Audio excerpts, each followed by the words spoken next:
The suburbs of Northern Virginia appear unremarkable to most people. Neat rows of similar houses, manicured lawns, and the occasional person walking their dog. That is exactly why I chose to live here.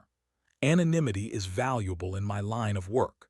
The less attention I draw to myself, the better. My name is Michael Chen, and I work as a senior cybersecurity specialist for the Department of Defense, specifically assigned to Pentagon networks.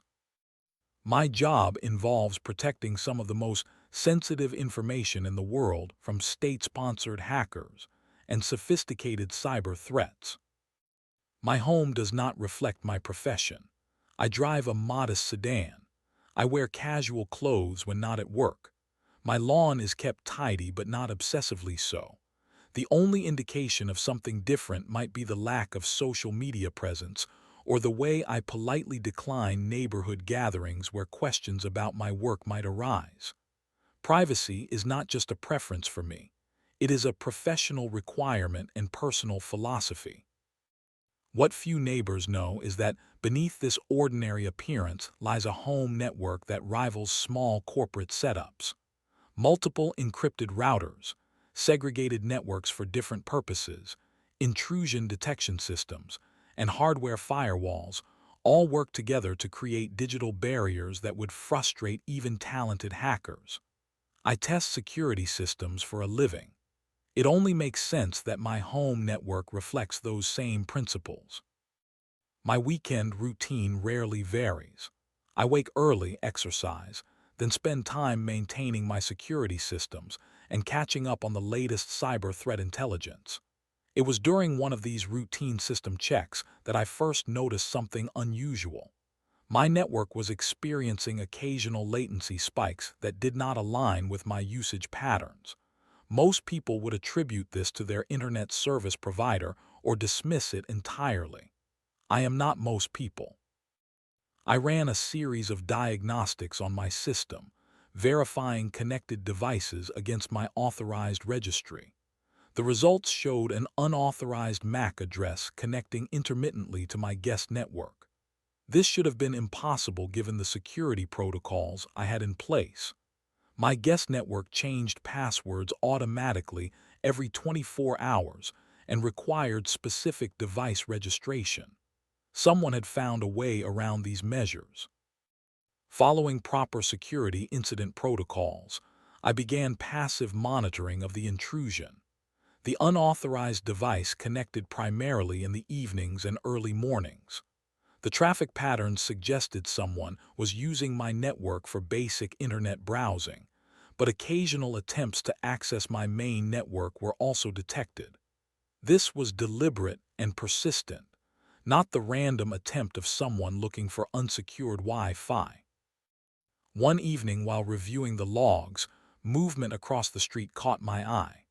My neighbor, a middle-aged woman named Karen Westfield who had moved in about 6 months ago, stood by her front window. She was not simply looking outside. She was deliberately watching my house while holding what appeared to be a tablet. When she noticed me at the window, she quickly stepped back from view. That night, I deployed advanced network monitoring tools from my professional toolkit. The evidence was conclusive. The intrusion originated from the house directly across the street, Karen's house. Timestamps of connection attempts matched perfectly with her observed behavior patterns. I had definitive proof that my neighbor was systematically hacking into my Wi-Fi network. What she did not know was that she had just made the worst technological mistake of her life. She had hacked into the home network of someone who designs security protocols for the Pentagon. The following morning, I initiated a comprehensive security investigation.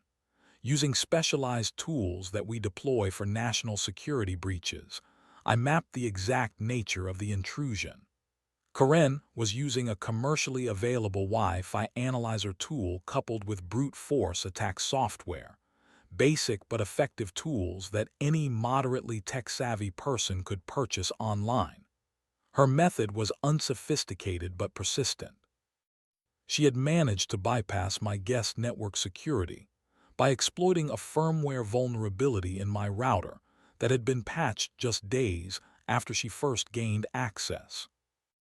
I created a secure air-gap system to document every instance of unauthorized access.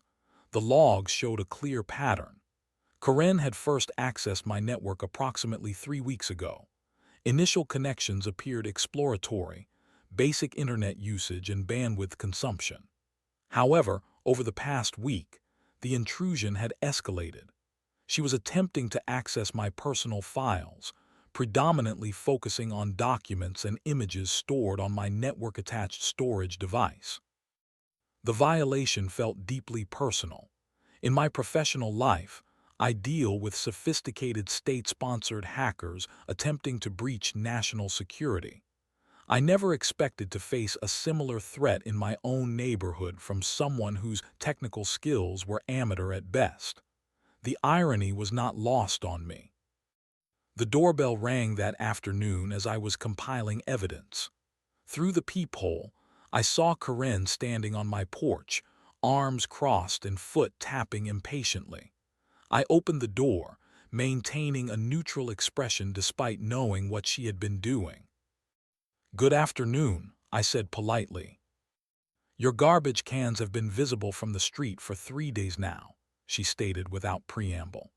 HOA rules clearly state that bins must be stored out of sight except on collection days. Her tone carried the artificial authority of someone who believed rules gave them power over others. "Thank you for letting me know. I will move them immediately," I replied, studying her face. Not a hint of discomfort or recognition that she had been digitally trespassing in my home. She simply nodded curtly and turned to leave, pausing only to glance at my security camera before walking away.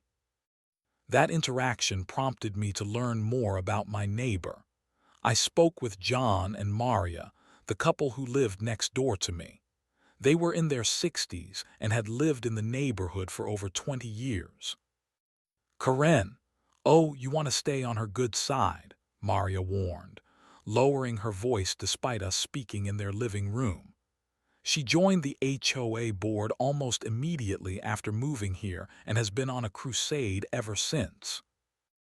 John nodded solemnly.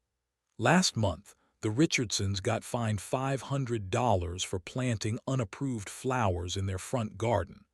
The Patels had to repaint their entire house because the color was apparently 3 shades off from the approved palette. She has filed more complaints in 6 months than the previous board did in 5 years, Maria added. People are afraid to cross her. Over the next few days, I spoke with several other neighbors. The pattern was clear. Karen Westfield had systematically positioned herself as the neighborhood enforcer, using HOA regulations as weapons against anyone who displeased her. Multiple residents reported feeling harassed and intimidated. Meanwhile, my security monitoring revealed increasingly concerning activity. Karen was not merely using my internet connection. She was attempting to access my personal documents. One evening, my system logged her attempting to open files containing my home purchase documents, financial records, and even medical information. This went far beyond borrowing Wi-Fi. This was targeted surveillance. The situation crystallized when I discovered a digital trail showing she had successfully downloaded several of my personal photographs and documents. Among them were pictures of my home office setup and documents showing my employment at the Department of Defense, though thankfully nothing classified or sensitive was stored on my home network. Standing at my window that evening, watching the glow of electronic devices through her blinds, I made my decision. This would not be resolved through confrontation or a simple conversation. Karen had demonstrated a willingness to violate privacy, break federal law, and abuse power. A direct approach would only alert her to my awareness, potentially causing her to destroy evidence or escalate her harassment through other means. No, this situation required the methodical, strategic approach I applied to national security threats. I would document everything, build an irrefutable case, and ensure that when action came, it would be decisive and complete. Karen believed she was gathering intelligence on me. She had no idea she had just become the target of a counterintelligence operation run by someone who did this professionally for the Pentagon. My home office transformed over the next week. 3 additional monitors now displayed real-time network traffic analysis, intrusion detection alerts, and surveillance camera feeds. I had created what my colleagues would recognize as a full-scale security operations center focused on a single target. This was no longer just about protecting my network. This was about documenting federal crimes and systematic harassment. I deployed specialized monitoring software that logged every byte of data Karen accessed. The system captured timestamps, duration, accessed files, and attempted breaches into my main network. Each intrusion attempt was meticulously cataloged and backed up to secure offline storage. If this ever went to court, the chain of evidence would be unimpeachable. Legal research confirmed what I already suspected. Karen's actions violated multiple federal statutes, including the Computer Fraud and Abuse Act. Unauthorized access to a protected computer system carried penalties of up to 10 years imprisonment for first-time offenders. If she accessed any government-related information, even inadvertently, the penalties would increase substantially. Her actions were not just annoying, they were criminal. As I built my case against Karen, I expanded my intelligence gathering beyond my own experience. I created a secure communication channel using encrypted messaging apps and reached out to neighbors who had mentioned issues with her. The stories formed a disturbing pattern. "She took pictures of my children playing in our backyard," said Rebecca from 2 streets over. "Claimed our basketball hoop violated HOA height restrictions. My kids are afraid to play outside now." Frank, a retired Army veteran living across the neighborhood, had received weekly violations for his garden shed. The shed was approved by the previous board 5 years ago. She's demanding I tear it down or face daily fines. Most concerning was Ellie, an elderly woman who lived alone. After I spoke against one of her proposals at an HOA meeting, strange men came claiming to be from code enforcement. They insisted on entering my home to inspect for violations. When I refused, Karen filed a complaint saying my home was a safety hazard. These were not isolated incidents. They represented a systematic campaign of intimidation and control.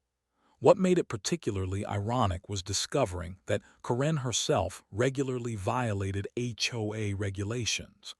My security cameras captured her leaving garbage bins out for days, installing unapproved landscape lighting, and constructing a backyard pergola without permits, all violations she aggressively cited others for. I created a secure document repository containing the HOA bylaws, documented violations, witness statements, and evidence of selective enforcement. This was developing into more than just a case about unauthorized network access. It was revealing a pattern of power abuse and community intimidation. The situation escalated dramatically one Tuesday morning. I found 4 separate HOA violation notices in my mailbox. According to the citations, I had unauthorized security cameras, improper lawn maintenance, unapproved window coverings, and an illegal satellite dish, which was particularly amusing since I did not have a satellite dish at all. The timing was not coincidental. My security logs showed Karen had accessed folders containing my home renovation plans the previous evening. She was using information stolen from my network to fabricate violations against me. The fabricated satellite dish violation confirmed my suspicion. She had misinterpreted a specialized antenna in my technical diagrams as a planned satellite installation. This crossed a crucial threshold. Karen was not just stealing my internet or snooping. She was using stolen information to actively target me with fraudulent violations. This transformed the situation from a simple security incident into a coordinated attack on my standing in the community and potentially my professional reputation. That evening, I implemented the next phase of my counterintelligence strategy. I created a shadow network, appearing vulnerable while actually serving as a honeypot to monitor and document her activities. I populated it with carefully crafted documents designed to track access and manipulation. Any files she stole would contain hidden digital watermarks, allowing me to prove they originated from my system if she attempted to use them against me. Karen had no idea she was no longer hunting but being hunted. She continued accessing my network, downloading files, and escalating her harassment campaign, all while sophisticated monitoring systems recorded her every digital movement. The evidence mounted daily, transforming from isolated incidents into a comprehensive case file that would make any federal prosecutor take immediate notice. As I watched her house that evening, a security camera alert showed her taking photos of my front yard from across the street. The professional restraint I had maintained felt increasingly difficult to sustain, but I reminded myself of a fundamental principle from my training: never interrupt your enemy when they are making a mistake. Karen was making many mistakes, and I was documenting every single one. The harassment intensified over the next 3 weeks. HOA violation notices arrived with mechanical regularity, sometimes daily. Each new violation carried increasingly punitive fine threats, from $50 to $250 and eventually $500 per day. The allegations grew more creative. Improper holiday decorations in March when I had none displayed, unauthorized vehicle in my driveway that was actually my own car, and noise violations for days I was not even home. Maintaining my cover of ignorance about her activities became increasingly difficult. I would see Karen watching my house from her window or walking by to take photos of supposed violations. Our interactions in the neighborhood were tense, with her barely concealed hostility contrasting with my forced politeness. Every fiber of my professional training was necessary to prevent confronting her directly about the digital intrusions. The social dimension of her campaign emerged when I attempted to speak with neighbors I had not yet interviewed.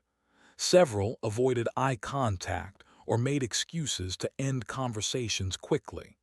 One finally explained why.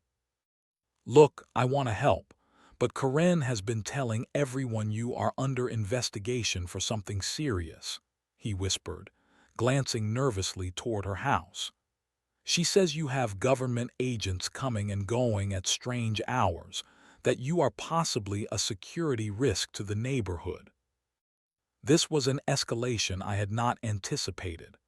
Karen was using her position and stolen information to isolate me socially. The irony was painful. A woman committing federal crimes was spreading rumors that I was the security threat. Several neighbors had begun avoiding me entirely, clearly believing her fabrications. My honeypot system revealed disturbing insights into her activities. She had downloaded medical records showing my recent physical examination for security clearance renewal. She had accessed personal photos, financial statements, and even emails exchanged with colleagues that contained no classified information, but mentioned my role at the Pentagon in general terms. One evening, my system alerted me to Karen attempting to access a folder labeled Security Clearance Documents. This folder was part of my honeypot, containing no actual sensitive information but designed to look authentic. The moment she opened those documents, specialized tracking software activated, recording her screen activities, and confirming that she was specifically targeting information related to my employment. The professional implications were becoming serious. If Karen manipulated documents to make it appear I was mishandling sensitive information, it could trigger a security clearance review. Even baseless allegations could temporarily suspend my access while an investigation occurred. The threat had evolved from neighborhood harassment to potentially jeopardizing national security work. I reached out discreetly to two HOA board members who seemed less influenced by Karen. Meeting at a coffee shop far from the neighborhood, I carefully asked about HOA procedures and Karen's influence, without revealing my full concerns. Between us, many of us are uncomfortable with how things have changed, admitted Thomas, a board member for 8 years. Karen has positioned herself as the enforcement committee chair. She brings violations to vote with evidence already prepared. Most members just rubber stamp her recommendations to avoid conflict. Has anyone challenged her? I asked. One member did about 2 months ago, said Rebecca, the other board member. The next week, Karen somehow obtained medical records showing he had an undisclosed condition that prevented him from serving according to some obscure bylaw. He resigned immediately. This revelation aligned with my findings. Karen was not just targeting me. She had an established pattern of collecting compromising information on anyone who opposed her. The question remained, how had she obtained medical records on a board member? My network monitoring tools were identifying additional irregularities that suggested Karen might be accessing other neighbors' networks as well. Testing my resolve directly came during an important video conference with Pentagon colleagues. Just as I began discussing security protocol updates, deafening construction noise erupted from Karen's backyard. Through my window, I could see workers had begun installing a large water feature, a project that violated HOA regulations requiring pre-approval for landscape modifications. The noise made my conference nearly impossible. My colleagues noticed my distraction, with my supervisor asking if everything was secure on my end. The implication was clear. Any compromise of our discussion would have serious consequences. I was forced to relocate to my car to continue the meeting, while Karen watched from her yard with apparent satisfaction. That evening, reviewing security footage, I observed Karen directing workers to position equipment specifically nearest to my office window. The targeting was deliberate. She knew my work schedule from monitoring my network activity.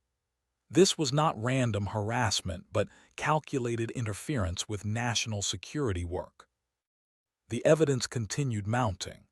I documented each violation notice, each fabricated claim, each intrusion attempt, and each piece of information she accessed.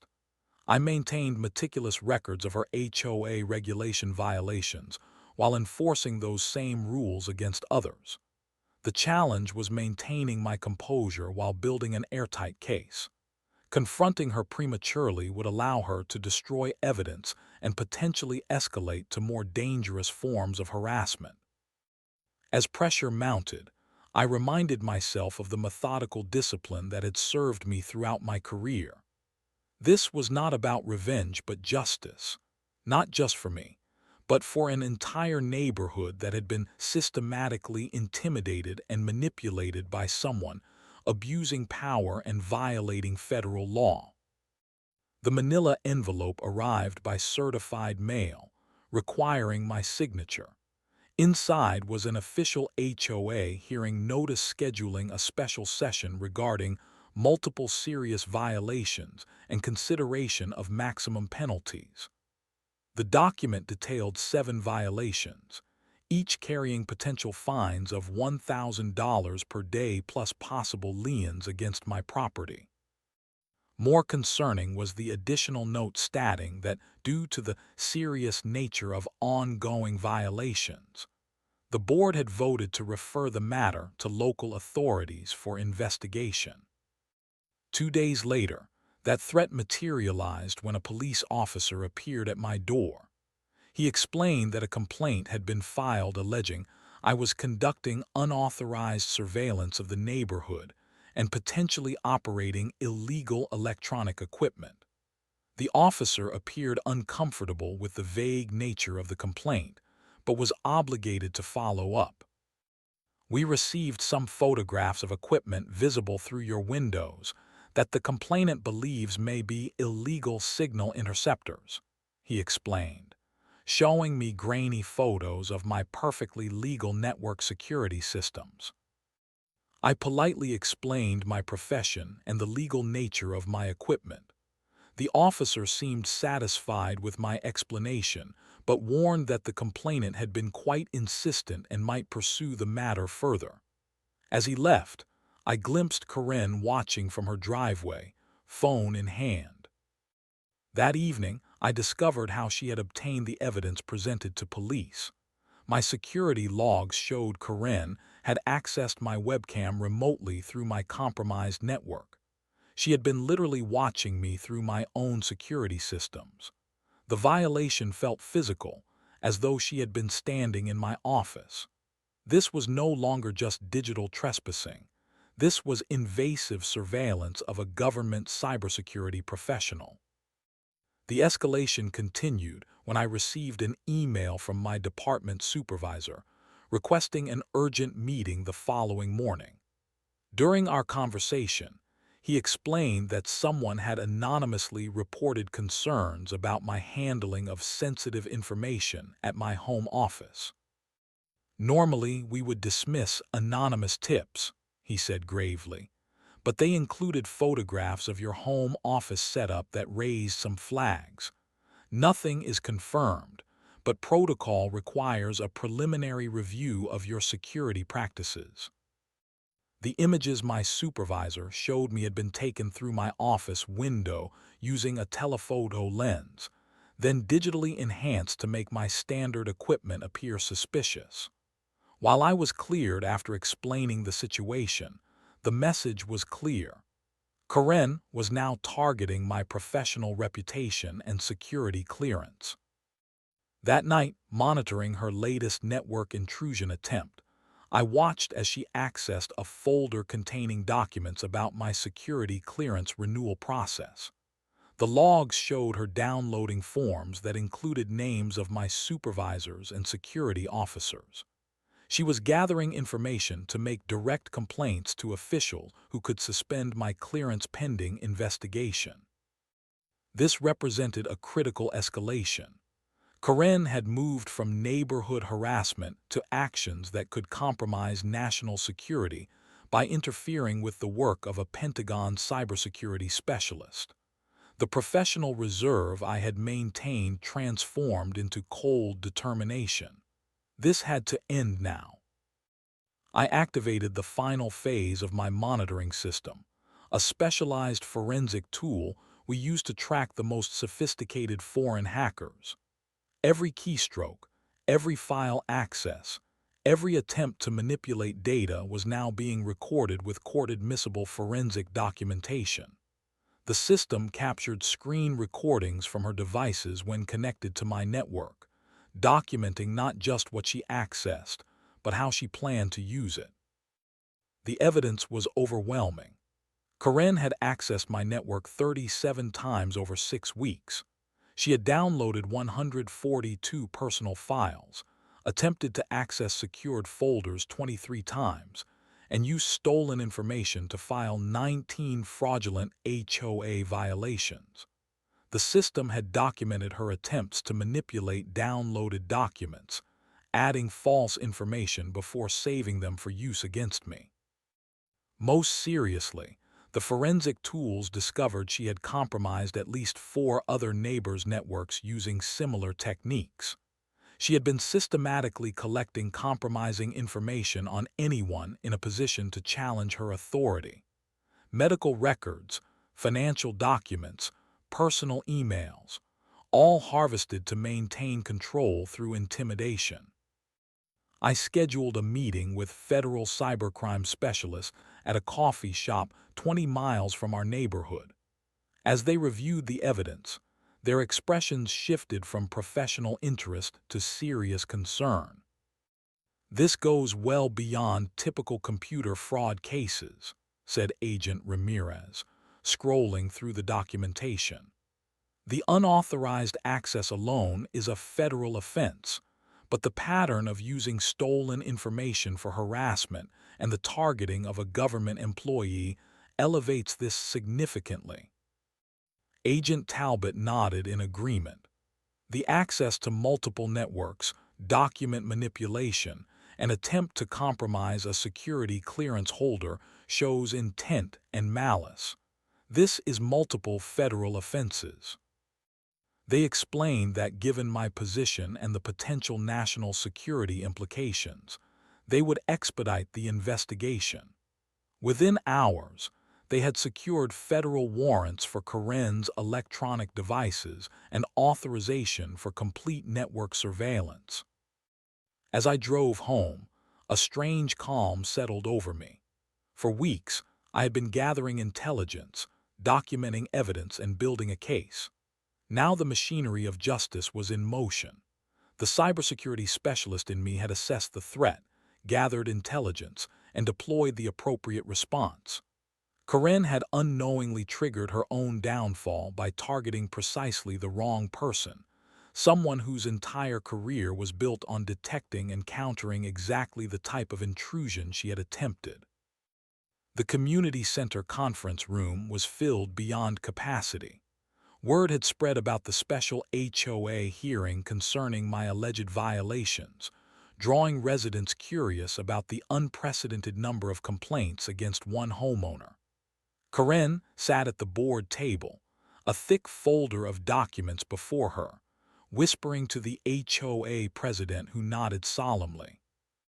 I arrived exactly on time, carrying only a small external hard drive. Several neighbors nodded sympathetically as I took my seat in the front row. Karen's campaign of rumors had clearly not convinced everyone.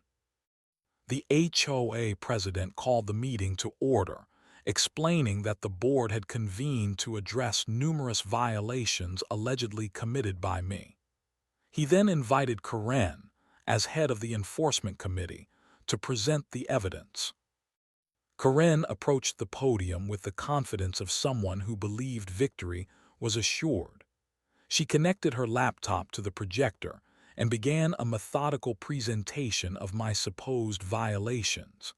Enlarged photographs of my property appeared on screen, accompanied by highlighted sections of the HOA bylaws.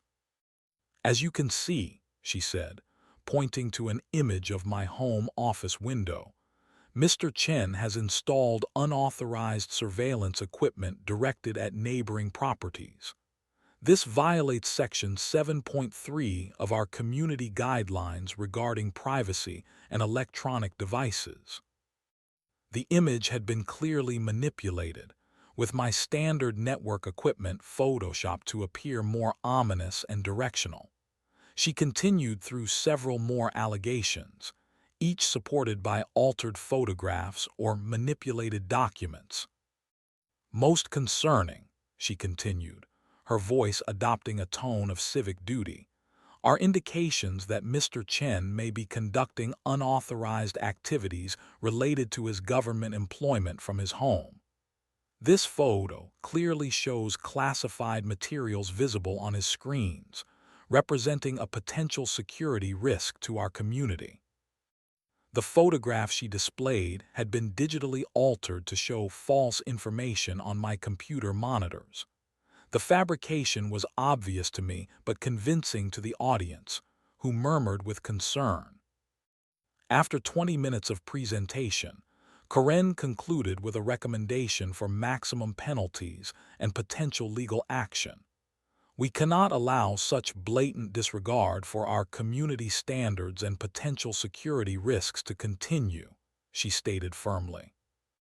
The HOA president thanked Karen and then invited me to respond to the allegations. I rose calmly, connected my external drive to the projector system, and took a deep breath. Before I address these specific allegations, I need to provide important context about how this situation developed, I began. For the past 6 weeks, my home network has been subjected to unauthorized access by someone in this neighborhood. As a cybersecurity specialist for the Department of Defense, I detected this intrusion immediately and began documenting it as a potential security breach. I displayed the first series of technical logs showing unauthorized access to my network. These logs show conclusively that someone was accessing my personal files without authorization, a federal crime under the Computer Fraud and Abuse Act. The room fell silent as I methodically walked through the evidence. Network logs with timestamps, connection attempts, file access records. The technical details were simplified for the audience, but the implications were unmistakable. As the intrusions continued, I deployed professional-grade monitoring tools to identify the source. These tools conclusively traced the unauthorized access to a specific address in our neighborhood. I paused, letting the tension build. That address belongs to Ms. Karen Westfield. Gasps filled the room as I displayed irrefutable evidence linking the intrusions to Karen's devices. MAC addresses, IP logs, timestamps corresponding exactly with her known locations and activities. The evidence further shows that Ms. Westfield accessed personal documents from my network, including medical records, financial information, and professional documents. She then manipulated these documents to create false evidence of HOA violations. I displayed side-by-side comparisons of original files and Karen's altered versions, highlighting specific changes made to support false allegations. The technical evidence was overwhelming and presented in a way that even non-technical people could understand the implications. This special hearing was called based entirely on manipulated evidence stolen through federal crimes, I explained. Every photograph, every document, every piece of evidence presented tonight was either stolen from my personal network or digitally altered to support false allegations. Karen's face had drained of color, but she quickly regained composure. "This is absurd," she interrupted. "These technical documents could be fabricated. You have no proof that I accessed anything." The door at the back of the room opened, and 3 individuals in professional attire entered, their expressions serious. Agent Ramirez approached the podium, showing her credentials. "Karen Westfield," she asked formally. "I am Special Agent Ramirez with the FBI Cybercrimes Division. We have federal warrants for your electronic devices regarding multiple violations of the Computer Fraud and Abuse Act, unauthorized access to protected systems, and potential interference with national security operations." The room erupted in shocked murmurs as 2 additional agents approached Karen. Agent Talbot presented the warrants while explaining that they had been monitoring her activities for the past 72 hours, confirming everything I had documented. "This is ridiculous," Karen protested, her voice rising. "I occasionally borrowed some Wi-Fi. That is hardly a federal case." "Ms. Westfield," I responded calmly, "borrowing Wi-Fi might be a minor issue. Systematically accessing personal documents, manipulating evidence, attempting to compromise a security clearance holder, and targeting a Department of Defense employee are serious federal crimes." I displayed additional evidence showing Karen had similarly compromised other neighbors' networks. "Our investigation revealed that you have been accessing at least 4 other networks in the neighborhood, collecting personal information to use against homeowners who challenged your authority. Several residents gasped as I displayed evidence of Karen accessing their networks as well. Medical records, financial documents, personal emails, all harvested for potential leverage. The federal violations you face carry potential sentences of up to 20 years, Agent Ramirez explained, as Karen was escorted from the podium. We will need you to come with us now while we execute the search warrants for your residence and electronic devices. The HOA president, visibly shaken, stood to address the room. In light of these developments, this hearing is immediately dissolved. The board will convene an emergency session tomorrow to address Ms. Westfield's status and review all actions taken during her tenure. As Karen was escorted out, she turned to me with a look of pure hatred. "This is not over," she hissed. I maintained my professional composure. "Actually, Ms. Westfield, it was over the moment you decided to hack the network of someone who designs security protocols for the Pentagon. Everything since then has simply been documentation." The room remained in stunned silence as the federal agents departed with Karen. The HOA president apologized to me publicly for the false allegations and confirmed that all violation notices would be immediately rescinded. As the meeting disbanded, neighbors approached me one by one, some to apologize for believing rumors, others to thank me for exposing what had been happening, and many to share their own stories of harassment and intimidation. What had begun as a simple network intrusion had revealed a systematic campaign of neighborhood intimidation and control. Karen had believed her position, and technical skills made her untouchable. She never considered that her choice of targets would lead to her downfall, or that her amateur hacking attempts would be detected and documented by someone who protected national security networks for a living. The federal case against Karen Westfield proceeded with remarkable efficiency. The evidence collected from her electronic devices confirmed everything I had documented and revealed additional crimes. She had been systematically accessing multiple neighbors' networks, collecting compromising information, and using it to maintain control over the HOA and neighborhood. The prosecutor explained the charges to me during our meeting at the Department of Justice. Ms. Westfield is facing multiple counts under the Computer Fraud and Abuse Act, including unauthorized access to protected computers, theft of electronic data, and attempted interference with national security operations due to targeting your clearance. What kind of penalties could she face? I asked. Given the systematic nature of the crimes, the evidence manipulation, and especially the targeting of a security clearance holder, the sentencing guidelines suggest 8-12 years, he explained.